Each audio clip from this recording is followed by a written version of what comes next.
আসসালামু আলাইকুম সম্মানিত দর্শক, গলাবাজি করিয়া আর কোনো লাভ হইবে না। সবাই বুঝিতে পারিয়াছে তোমাদের কাজের ধরন। তোমরা আশা দিয়াছিলা ভালো রাখিবা, আশা তো দিয়াছিলা বটে, কিন্তু বাস্তবায়ন করিতে পুরোপুরি ব্যর্থ হিসেবেই গণ্য হইয়াছ। তোমরা তোমাদের স্বার্থ নিয়েই ব্যস্ত হইয়া পড়িয়াছিলে। তোমরা বুঝিতে পারো নাই তোমাদের কর্মের সাথে কত লক্ষ কত কোটি অসহায় মানুষের আশা ভরসা জড়িয়াছিল। তোমরা শুধু তোমাদের স্বার্থটাই দেখিয়াছ। এখন আর তোমাদের গলাবাজি করিয়া লাভ হইবে না। তোমরা পরশপাথর হারাইতে বসিয়াছ। তোমরা নিজেরাও বুঝিতে পারো নাই কত দামি পরশপাথর পাইয়াছিলে।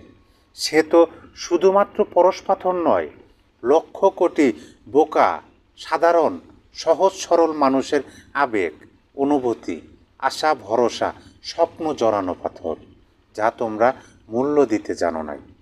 এই পরশপাথর সেই পরশপাথর নয় যা লোহার সাথে স্পর্শ করিলে সোনা হইয়া যাইবে। এই পরশপাথর মানুষকে অমর বানানোর পরশপাথর। যুগ যুগান্তরে প্রজন্ম থেকে প্রজন্ম তোমাদের সম্মানের সহিত মনে রাখিত, যদি তোমরা এই পরশপাথরের মূল্য দিতে জানিতা। কিন্তু তোমরা তাহা বুঝিতেই পারো নাই।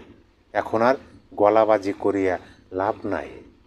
তোমরা যখন সেই প্রথম বন্দুকের নলের সামনে দাঁড়িয়ে বলিয়াছিলে, গুলি করিলে করো, ভয় করি না, সাধারণ বোকা শোকা সহজ সরল মানুষগুলো তোমাদের ভয়হীন কোমল মুখখানা দেখিয়া অফুরন্ত অকৃত্রিম ভালোবাসায় তোমাদের পাশে দাঁড়াইয়া বলিয়াছিল, আছি বাবা, তোমাদের সাথেই আছি।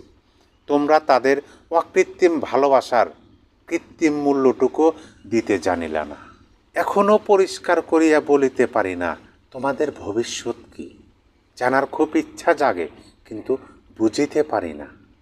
তোমরা পড়ার টেবিল ছাড়িয়া দিয়া রাজনৈতিক ময়দানে নিজেদের মধ্যে ইতিমধ্যেই বিভেদ সৃষ্টি করিয়াছ। ক্ষমতার লোভ যখন তীব্র আকার ধারণ করে, ঠিক তখনই কাছের মানুষকে শত্রু বলে মনে হইতে থাকে। পরাজয় নিশ্চিত, জানি না কত দূরে। জানার ইচ্ছা জাগে, কিন্তু বুঝিতে পারি না। গলাবাজি করিয়া আর কোনো লাভ হইবে না।